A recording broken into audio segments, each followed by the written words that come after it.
Hello. Um, Carrying on the discussion from um, earlier this evening or day. Um,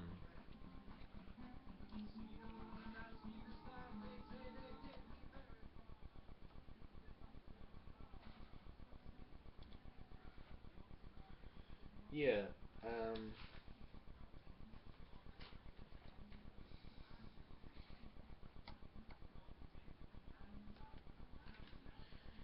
yeah. We were going through. We covered the four regulative principles of devotional service and the eightfold limbs of Patanjali's yoga system, and um,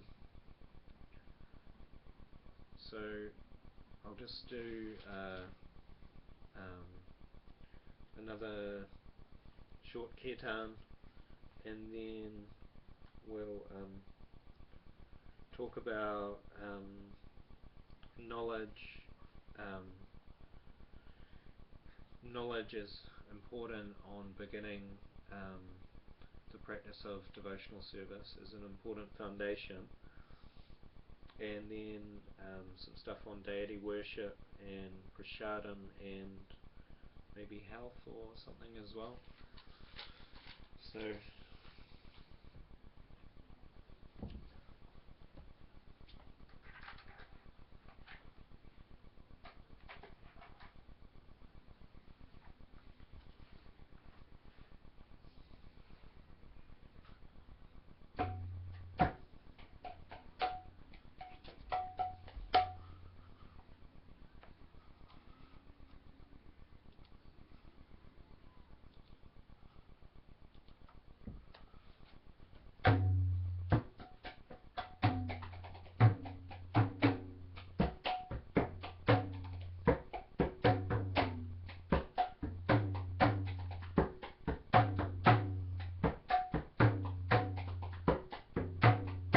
Jai Shri Krishna Chaitanya Prabhu Nityananda Shri Advaita Gadada Shri Asari Gaura Bhakta Vrinda Jai Shri Krishna Chaitanya Prabhu Nityananda Shri Advaita Gadada Shri Asari Gaura Bhakta Vrinda Hare Krishna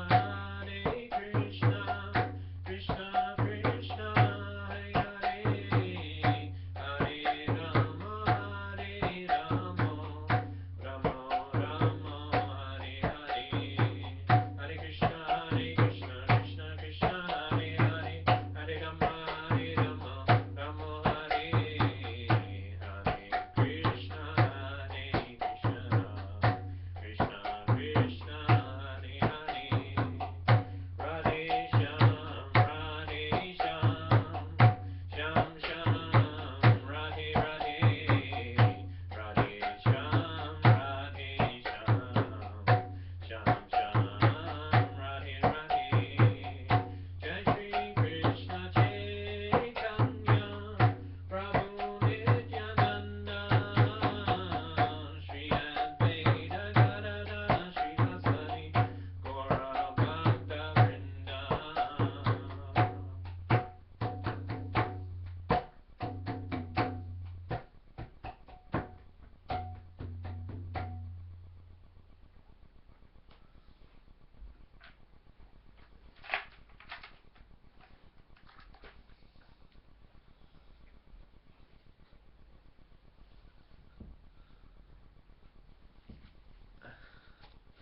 um, so um,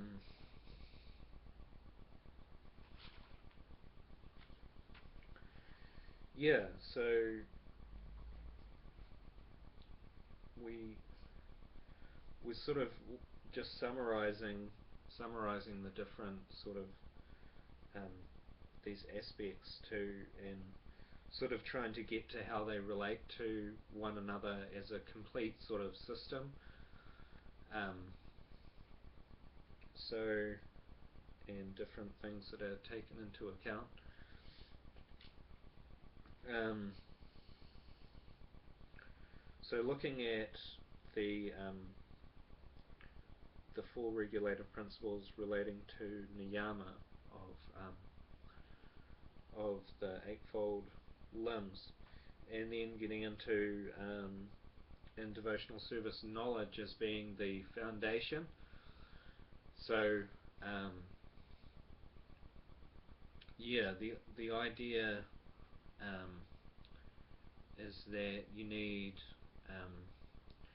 you really need like a thorough foundation of understanding of um, Bhagavad Gita, and um, getting like the audio book version, or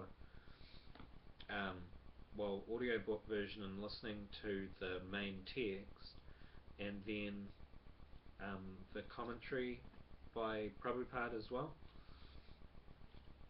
Um, so so that you can have a good understanding of the knowledge first, because without knowledge, then the faith that develops on top of that is unsteady. Um, and so you start with knowledge, and on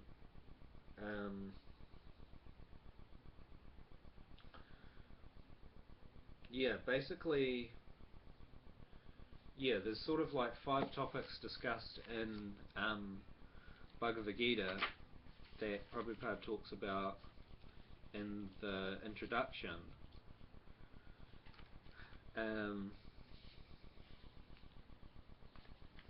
which are you've got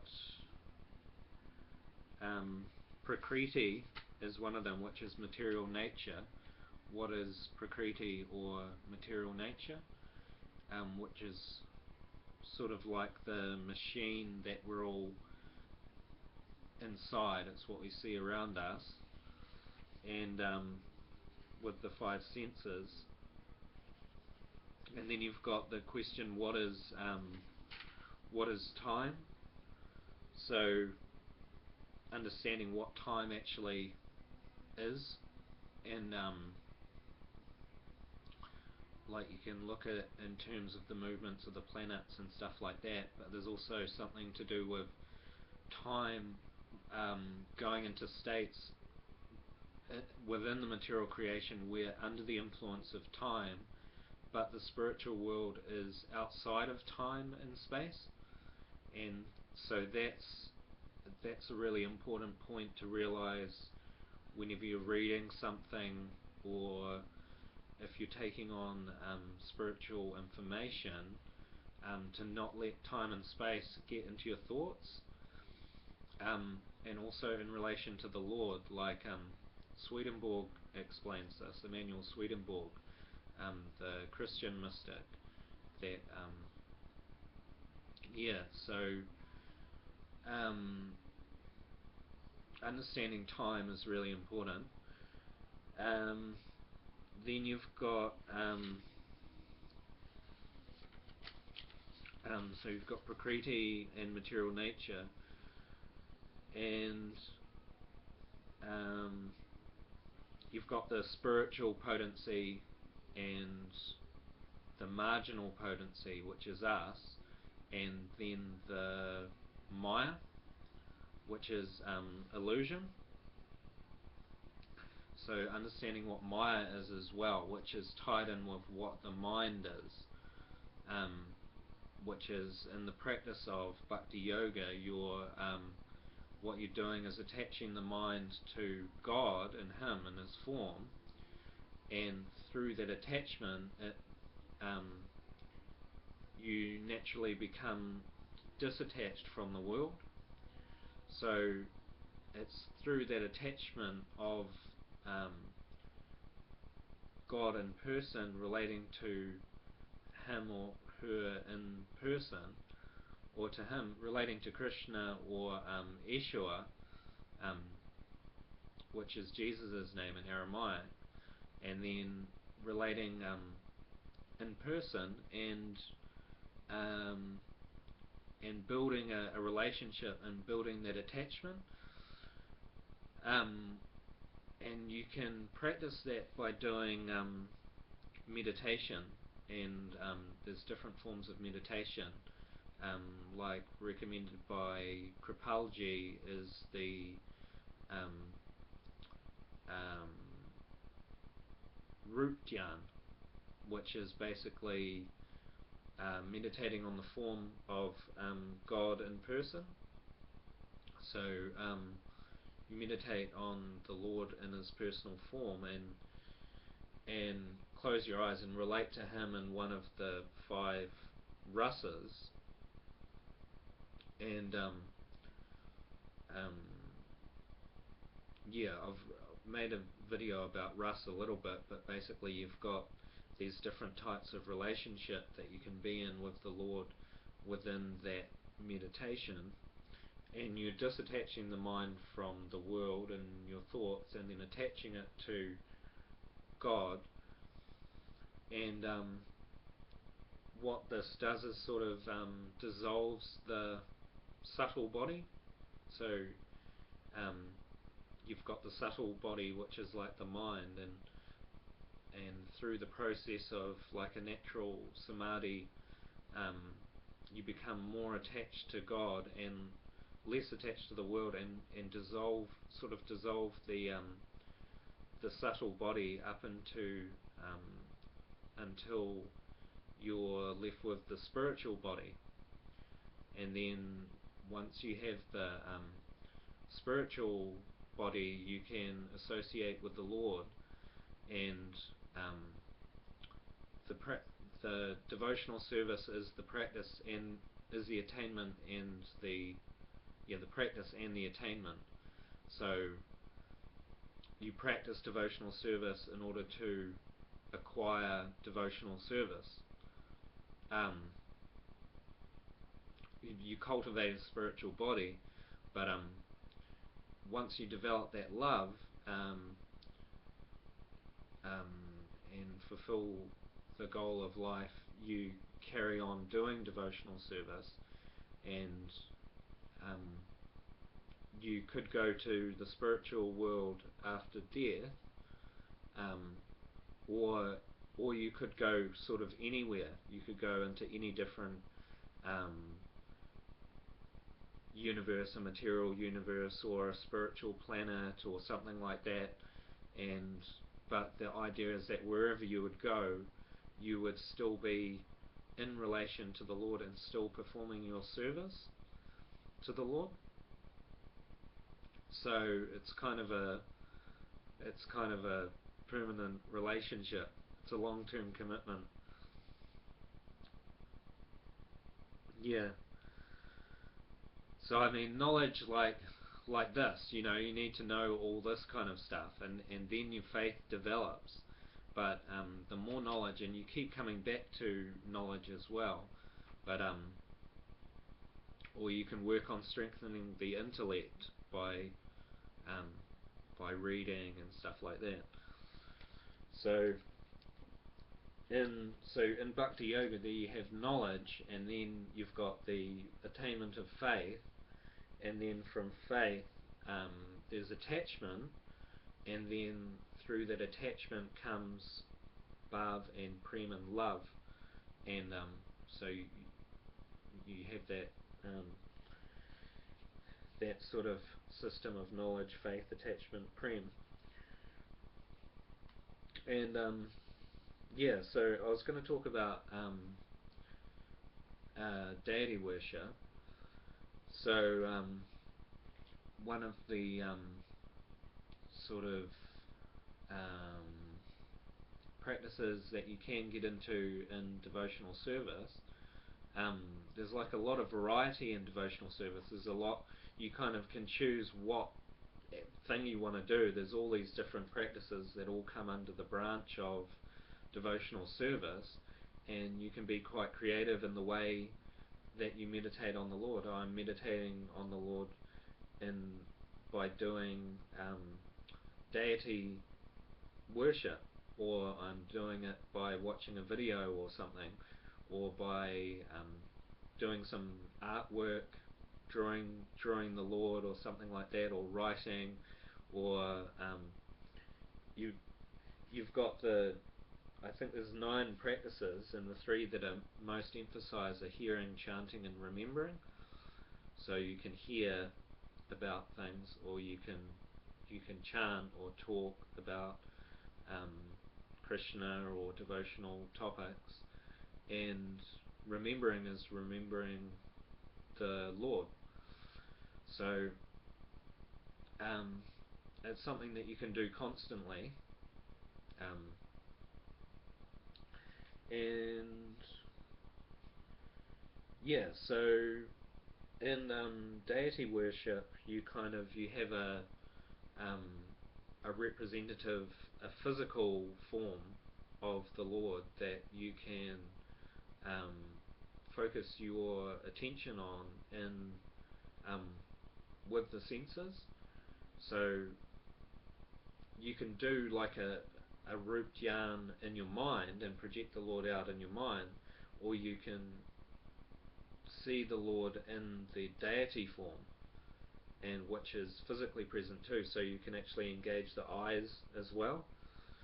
So then you've got the eyes, but the idea is that you're using your mind as well, because devotional service that's done just with the senses by themselves isn't counted.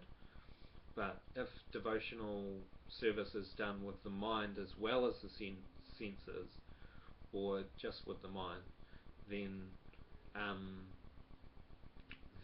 it is actually accounted, because it's all personal. It's got to be personal between you and God. So yeah, with the deity form, you've got a way of meditating on the Lord in a form which is present, and you can have it in your house or whatever, and you can like, I've kind of just been getting into it a little bit more, but you can offer incense and stuff like that, and like go around the feet, and then around the body, and around the head, and then around the whole form, and you can do like ghee lamps as well, and light ghee lamps, and do them around the deity, and you can offer your food, which is something, because talking about health, like offering your food is a really good way to actually improve your health, because you can the Lord only accepts certain things. Well, depending, if you offer something, you can make offerings to the Lord, and yeah, well, so if you prepare like a vegetarian meal or something like that, then you can offer that on like a separate plate or something, and then you like you say the Maha Mantra, and look at the form of the Lord in a deity form or a picture or something, and then you sort of leave for a little while, and then the Lord can accept that food, and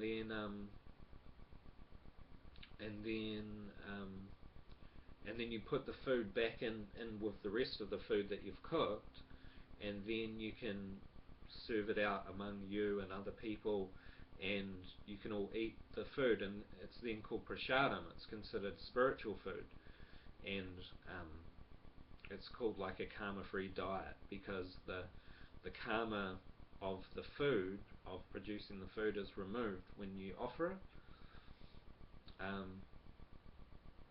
So it's spiritual food, so you can have a spiritual diet, but then you can get into the kind of things that you cook for the Lord. Or what I'm saying is that if you do offer your food to God, then when you have devotion, you you can, the love that you put into actually cooking for the Lord, you can put that all into the process of cooking the food and everything like that, and then make it into a whole practice. So then you actually get your food and preparation as part of the practice, but then looking at things that you can put into the food as well to make sure that it's also going to be good for you and your body to eat. So like